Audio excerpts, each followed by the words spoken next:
안녕하세요, 힐링수영입니다. 최근 경력이 부족한 초보 수영쌤들에게 DM과 이메일로 많은 연락이 오고 있는데요. 내용은 즉 힐링쌤에게 땡땡 상황에서 문의를 구한다 또는 회원간의 마찰에서 자문을 구한다 라고 많은 질문을 합니다. 다른 것은 다 좋은데 제 채널 이름이 힐링수영이 아닙니까? 그래서 수영을 빼고 힐링쌤 하니까 조금 낯간지러운 면이 조금 있습니다. 평생을 부산 토박이, 부산 사나이로 살다 보니 경상도 남자처럼 좀 무뚝뚝한 면이 있는데요. 힐링수영이라는 채널명도 사실 와이프가 지어줬습니다. 가장 처음에는요, 중대장 수영, 솔저 수영 등 밀리터리에 가내지려고 했습니다. 쌈마이 느낌 난다고 진절머리를 치더라고요. 그래서 탄생한 것이 힐링수영 되겠습니다. 서론이 너무 길었습니다. TMI가 쓸데없이 길었는데 이것 또한 사실 전략적 요소이죠. 오늘은 초보 수영쌤들이 초급반을 맡았을 때 가장 어려워하는 베스트 5 한번 알아보겠습니다. 5위, 초보쌤들은 설명이 너무 길다. 앞서 초보쌤들에게 이메일과 DM으로 자문을 구하는 질문들이 많이 온다고 했다가 갑자기 마누라가 힐링수영 채널 주셨다고 이상하게 내용이 흘러갔는데요. 여러분들은 어떻게 생각했나요? 힐링수영 졸라 쓸데없는 말 많네 또는 역시 힐링수영 처음부터 재밌군 라고 생각했을 겁니다. 이렇게 호불호가 갈리는 상황이 나올 수 있는데요. 만약 물에서 말이 길어진다면 다들 어떻게 생각할까요? 아마 체온보다 낮은 물 때문에 생각을 한다기보다 추워서 본능적으로 몸을 제자리에서 움직일 확률이 커지게 됩니다. 초보 수영쌤 입장에서는 한 개라도 더 설명을 잘해주고 시범을 열심히 보여주긴 하지만 정작 운동을 많이 해야 할 사람들은 회원들입니다. 수영쌤이 더 많이 시범 보이고 설명할 경우 좋아할 회원들도 있지만 대부분 추위에 떨고 있을 경우 빨리 운동이나 했으면 하는 바람이 있겠죠. 그렇다면 어떻게 해야 될까요? 회원들이 열심히 수영을 하고 난 뒤 헉헉거릴 때 설명을 하라입니다. 몸에서 땀이 나고 열기가 나는 상황에는 주의 집중력도 좋아지고 가만히 수영쌤의 설명만 들어도 물은 시원한 느낌이 들기 때문이죠. 4위, 수준별 고려가 필요하다. 초보쌤이 초급반을 맡았을 때 가장 당황스러운 부분은 수준 차이입니다. 누구는 한팔 제병 들어가고 또 다른 이는 자유형 발차기, 진도 나갈 때 누구 기준에 맞춰야지 하고 힘들어하는데요. 배영은 되는데 평형킥은 안 되고 평형은 되는데 한팔 제병은 안 되어 있고 각자 개인적으로 피드백을 줄 수밖에 없는 상황이죠. 이럴 때는 절대 당황한 티를 내지 말고 나만의 순서를 잘 맞춰봅니다.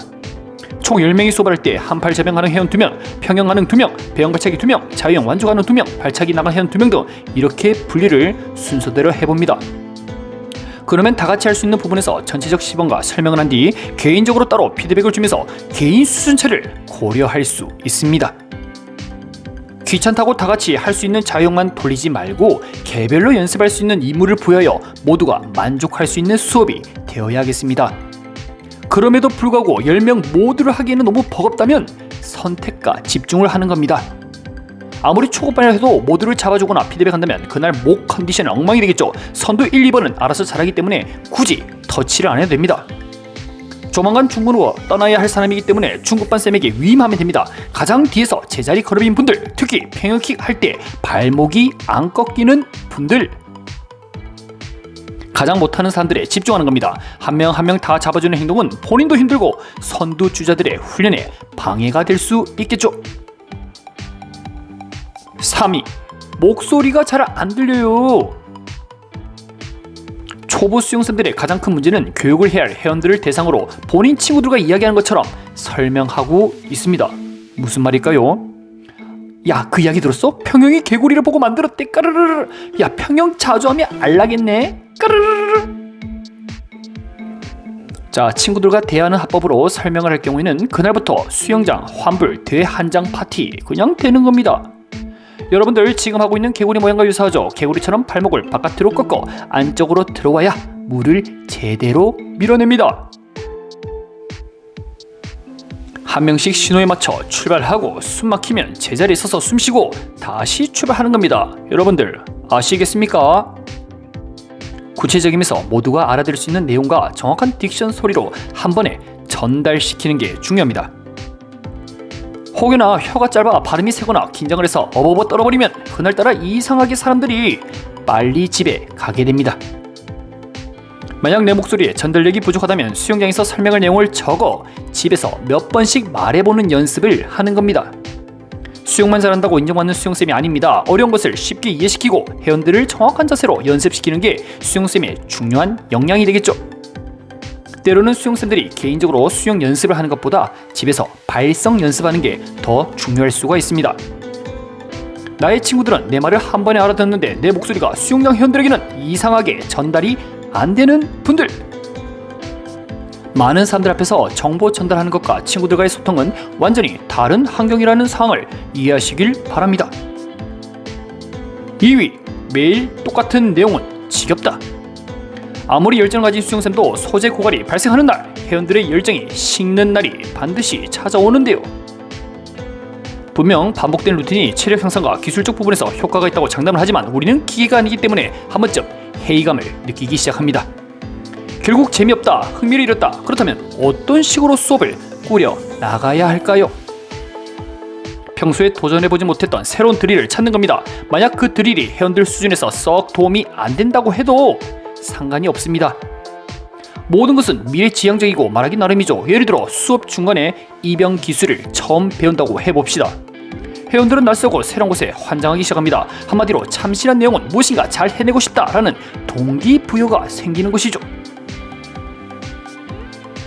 수영 배우러 왔지만 인명구조 기술도 다 연습해봅니다. 누군가는 나는 수영도 못하는데 누굴 구한다는 말입니까? 이거 비아냥 그럴 수 있습니다. 사실 수영쌤도 님이 누군가를 구조할 수 있겠다라는 기대감은 일체 가지지 않았습니다. 다만 수영이라는 운동이 지겹지 않고 리프레시되는 과정, 또는 내가 수영을 못하는데 구조하는 기술은 좋네 하고 새로운 재능을 찾기도 하지요. 다음에는 라이프가드 자격증에 도전해볼까 하고 도전의식이 뿜뿜해지면서 수영에 대한 즐거움이 다시 찾아오기 시작합니다. 초보 수영쌤들은 회원들의 표정을 읽을 줄 알아야 됩니다. 저게 수영이 재미가 없어 하는 표정인지 힘들어서 나오는 표정인지 하고 말이죠. 우리 인간은 뚜렷한 목표의식이 있어야 움직이는 사실을 기억하십시오. 마치 배부른 사자는 사냥을 하지 않는다라는 말이 갑자기 떠오르는데요. 1위, 싱거운 것보다 짠 게 낫다. 식당에 가면 싱거운 맛보다 짠맛이 우리가 맛있다고 여기고 있습니다. 물론 맛을 평가하는 미각은 모든 사람들마다 다양하듯이 운동 수준도 다채로운데요. 너무 빡세게 시키면 뒷사람이 못 따라가고 너무 약하게 시키면 앞번호가 운동이 안 될 것 같고 어떻게 하지? 이거 고민이 될 수 있습니다. 만약에 선택지가 약하게, 빡세게 둘 중 하나라면 빡세게를 가야 합니다. 우리 인간은 무언가를 배울 때 간단한 각오를 갖고 임하는데요. 이때 기대치보다 낮은 수준 또는 약한 운동 강도를 느낄 때 만만하게 보는 경우가 있습니다. 이때 운동 강도가 약하네, 만만하네 한다면 무슨 생각이 들까요? 우리가 너무 쉽게 운동하는 거 아니야? 이거 다이어트 안 되겠는데 살 빠지겠어? 그 화살은 수영쌤들에게 향하게 되는 것이죠. 돈 내고 시간 만들어서 왔는데 운동 약하게 시키는 것은 좀 아닌 것 같아 하면서 말들이 나오기 시작합니다. 자연스럽게 수영쌤의 자제를 의심하기 시작하며 초보쌤이라 수업 감이 없구나 하고 괜히 무시하기 시작합니다. 만약 모두를 만족시킬 수 없는 운동 강도라면 차라리 빡세게가 훨씬 낫습니다. 최소한 다음 시간에 어떤 각오로 임해야 할지 긴장을 하면서 집중력이 생기죠. 그리고 왜 나는 못 따라가는 것인지 후발주자들은 나름 생각이라는 것을 하게 됩니다. 과거 군대 중대장 시절 주임원사의 말이 떠오릅니다. 주임원사, 중대장님, 제가 왜 곧 나갈 병장들에게 자꾸 풀 뽑고 예초기 돌리려고 작업 주는지 아십니까? 얘네들 할 일이 없으면 밑에 애들 괴롭히거든요. 딴 생각 못하게 저녁 전날까지 몸을 움직이게 만들어야 사고를 안 친단 말입니다. 주임원사의 말에 무릎을 팍 치며 많은 것을 깨달았습니다. 아, 인생은 실전이구나. 책이 아닌 경험에서 우러나오는 말을 앞으로 귀담아 듣게 되었죠. 사실 오늘 제가 적은 내용은 순전히 DN과 메일 내용 그리고 저의 초보 시절을 떠올리며 나름 순위를 만들어 봤습니다. 회원님들 역시 초급 시절이 있듯이 수영쌤들도 초보 시절은 누구나 있습니다. 똑같이 어렵고 힘들게 느껴지지만 그 상황을 어떻게 대처하느냐에 따라 개인의 미래는 달라질 수 있거든요. 수영을 처음 배우는 초급반 여러분들, 수영 수업을 이제 막 시작하는 초보 수영쌤들, 지금 현재 어려운 시기만 잘 버텨내면 누구보다 큰 잠재 능력을 여러분들은 갖고 있습니다. 누군가 나를 보고 못한다고 욕을 하거나 비난을 해도 자신의 길을 꿋꿋이 걸어가시길 바랍니다. 아무리 재능이 없어도 10년간 한 우물만 파면 누구나 전문가가 될 수 있거든요. 오늘도 영상 시청해주셔서 감사합니다.